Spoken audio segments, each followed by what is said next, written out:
Je viens de jouer un de mes instruments de prédilection. C'est la flûte Louis Lotte, numéro 2862, qui a appartenu à Joseph Rampal et que Bernard Duplex met à ma disposition pour cet enregistrement très gentiment. Et c'est vraiment une des Louis Lotte que j'aime le plus jouer pour la légèreté de son mécanisme, la finesse de sa sonorité, la chaleur dans le grave.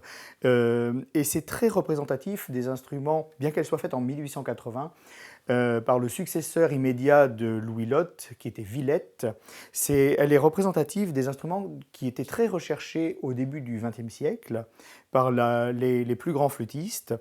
Et donc, je le joue très volontiers pour tout le répertoire des années 1900 à 1920. Voilà, donc une flûte qui m'est très chère et je remercie vraiment Bernard de me donner le plaisir de la jouer si souvent. Cette flûte est de la marque Louis Lotte. Elle est du premier successeur de Louis Lotte, qui fut son maître ouvrier depuis la création de sa marque en 1855. Louis Lotte ayant pris sa retraite en 1876, cette flûte a été faite peu après, puisqu'elle est de 1880. Elle a appartenu, entre autres, à Joseph Rampal, qui l'a jouée pendant très longtemps. Joseph Rampal était le père de Jean-Pierre Rampal. C'est lui qui a créé ce qu'on appelle l'école de Marseille.